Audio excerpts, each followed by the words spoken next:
College में integrity पड़ी हुई है। क्यों? वो क्या हुआ था ना कि जैसे अभी कॉलेज टीचर सारे स्ट्राइक पे है ना, तो कोई इनका रिवर्ट कुछ नहीं आता कि अगर असाइनमेंट कोई बनानी कैसे बनानी है। तो जब वो किसी और के साथ हमने करके डिस्कस करके जब बना दी तो ये फ्लैग शो कर रहे हैं उसमें।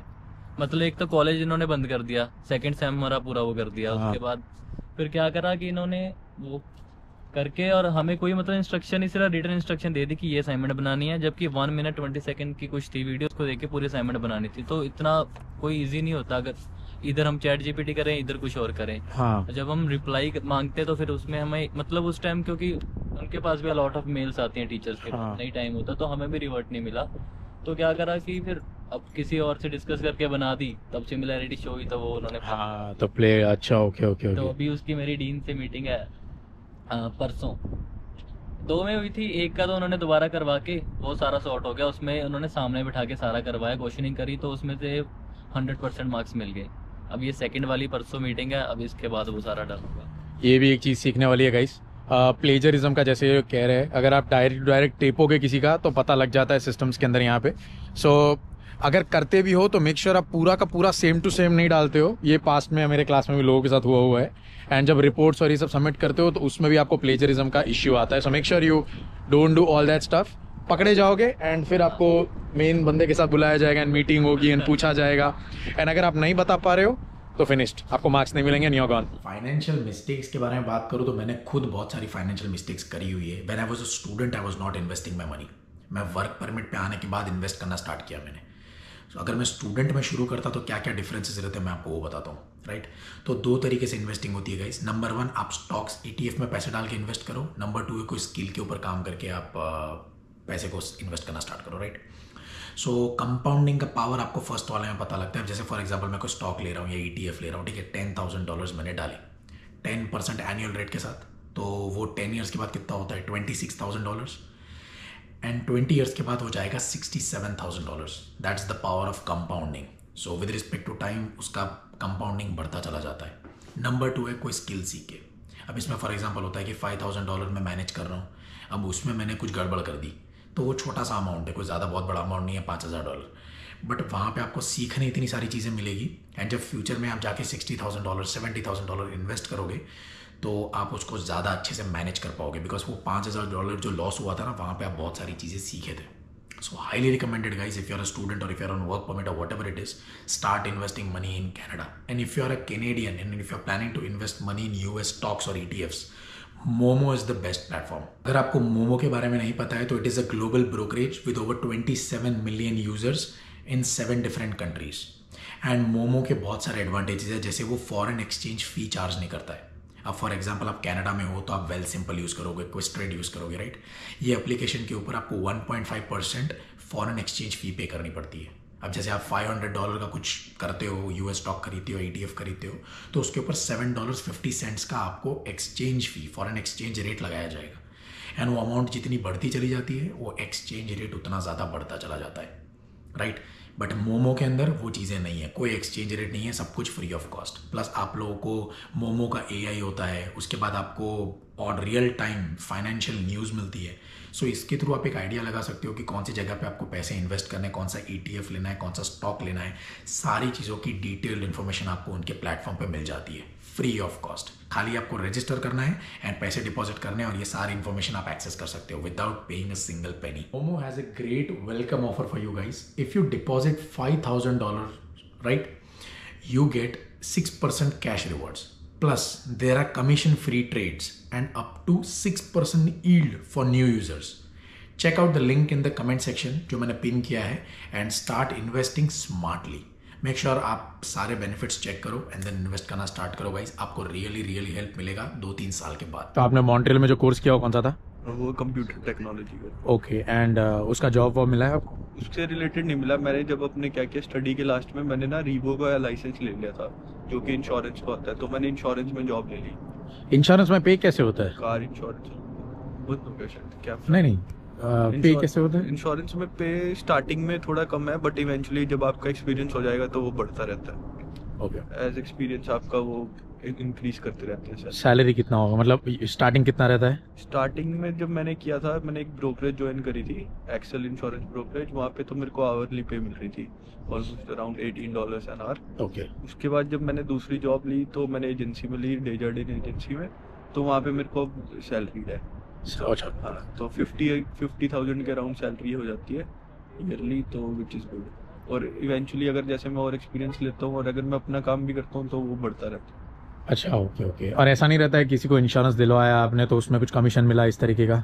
हाँ, वो लिटिल बिट बोनस वगैरह मिलते हाँ रहते ठीक है, हैं। वो सैलरी से अलग रहता है, राइट? हाँ हाँ, वो डिपेंड करता है आप अपने टारगेट्स मीट कर रहे हो या जैसे भी हो रहा है। तो फिर होती है सबसे ज़्यादा कनाडा में आके जब आप अपने ऊपर लोन कर लेते हो, लाइक कार लोन वगैरह, जो कि यहाँ पे बहुत ज़्यादा होता है। तो मेरा ये मानना है कि आप एक स्टेबल जॉब लो, अच्छे से सेटल हो, उसके बाद आप यहाँ पे लोन लो। नहीं तो आप लोन लेने का फ़ायदा नहीं है, बिकॉज आप उसकी मंथली पेमेंट्स में भरते रहोगे और फिर कार यहाँ पे डेप्रिसिएट बहुत जल्दी हो जाती है। लाइक अगर आप 2 साल तक गाड़ी चला लोगे, अगर आपने 50,000 का लोन लेके गाड़ी ली है तो 2 साल बाद उसकी वैल्यू ऑलमोस्ट 10, 15, 20,000 हो जाएगी, जो कि हाफ है। तो आप सेकेंड हैंड कार लो स्टार्टिंग में, बट अगर आप फाइनेंशियली स्टेबल हो, आपको लगता है आप अच्छा कर रहे हो, then you can go for a loan. तो आपने ब्रांड न्यू कार ली है? हाँ, मैंने ब्रांड न्यू कार ली थी 2024। अब 2 साल हो गया, बट मेरे को उसकी मंथली पेमेंट्स पे करनी पड़ती है। कितने का, कौन सा कार था आपका? निसान सेंट्रा 2024।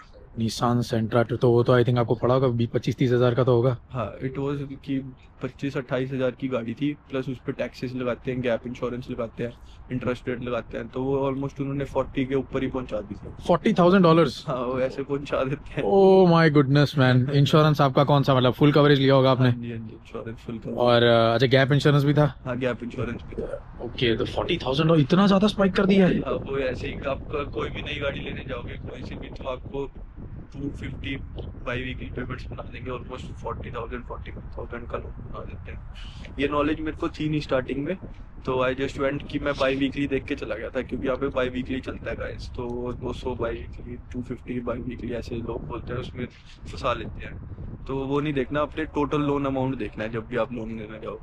उसके बाद वो जब मंथली पेमेंट्स या बाई वीकली पेमेंट्स हैं वो आपको कम भी कर सकते हैं, क्योंकि वो लोन का पीरियड एक्सटेंड कर देते हैं 8 साल, 9 साल, 10 साल। आपने उस ट्रैप में नहीं फंसना, आपने अपनी गाड़ी की वैल्यू और उसके हिसाब से जो आपका टोटल पेमेंट्स बन गया उस पर एक बारी जरूर ध्यान रखना। ये बिल्कुल सही बात है गाइस। मैंने भी नया कार लिया, अगर आपको ना पता हो तो, बट द थिंग इज मैंने डाउन पेमेंट 60% से ज़्यादा डाउन दे दिया था, एंड इंश्योरेंस भी जो मेरा था वो फुल कवरेज नहीं था, वो थोड़ा कम लिया था मैंने। सो उसके वजह से मेरा आई थिंक स्पाइक नहीं गया था, वरना आपका ही बहुत चला जाए। मेरी भी कार कुछ अराउंड $23,000 के आसपास की है, एंड सब मिला विला के वो 25 ही पहुंचा था, उससे ऊपर गया नहीं था सब कुछ। गैप बाकी इंश्योरेंस वगैरह मैं गैप इंश्योरेंस, बिकॉज मैंने 60% से ज़्यादा दिया था ना गैप इंश्योरेंस, तो अगर आप पैसे दे ही नहीं रहे हो डाउन तब गैप इंश्योरेंस चाहिए, तो ज़रूर, हाँ, इसलिए मैंने गैप इंश्योरेंस लिया ही नहीं था। सो अगर आप नई कार ले भी रहे हो एंड इंडिया में आप स्टेबल हो, यहाँ पे आपकी अच्छी सैलरी लगी है, I would highly recommend guys आप 50% से ज़्यादा डाउन पेमेंट दे दो, एंड गैप इंश्योरेंस और ये सब में मत पड़ना, वरना बहुत ज़्यादा प्राइस चला जाएगा कार का। ये एब्सोल्युटली सही बात है। एंड आप बोल रहे थे आपका कार टच हुआ कहीं पे अभी?